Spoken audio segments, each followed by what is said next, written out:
Dans l'évangile d'aujourd'hui, tiré de Matthieu 9, versets 18 et suivants, nous lisons, un chef s'approcha et se prosterna devant lui, disant, ma fille vient de mourir, mais viens, impose-lui les mains, et elle vivra. Jésus se leva et le suivit avec ses disciples. On pourrait dire que cet évangile est un dialogue entre questions et réponses. Un chef de synagogue est accablé par une terrible souffrance, un chagrin qui le dévaste. Sa fille est morte. Que peut faire un père pour sa fille disparue? Ce père, face à l'impossible, cherche Jésus et va lui demander non pas tant la guérison de sa fille, comme l'avait fait le centurion, mais sa résurrection.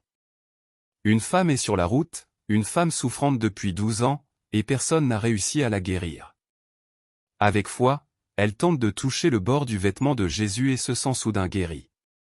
L'Évangile nous offre ainsi un aperçu de ce que signifie avoir la foi, qui, au-delà de croire en la vérité, implique aussi une confiance absolue.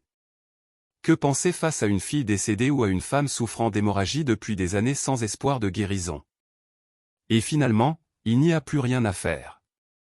C'est un malheur irréparable, mais dans ce passage de l'Évangile, les thèmes de la foi et de la vie nouvelle que Jésus est venu offrir à tous sont intimement liés.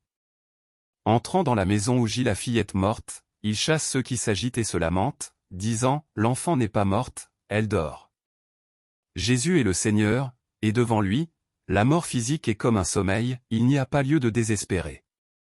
Il y a une autre mort à craindre, celle d'un cœur endurci par le mal, et c'est celle-là que nous devons craindre. Mais même le péché, même un cœur momifié, n'a jamais le dernier mot pour Jésus, car il nous a apporté la miséricorde infinie du Père. Et même si nous sommes tombés, sa voix douce et forte nous atteint et nous dit, je vous le dis, relevez-vous. La véritable raison pour laquelle nous sommes chrétiens est notre foi en la résurrection de Jésus. La mort est vaincue, et notre vie n'est pas vaine, mais elle est entre les mains du Seigneur, le Seigneur de la vie. Je souhaite à tous une journée sereine et paisible dans la paix du Seigneur.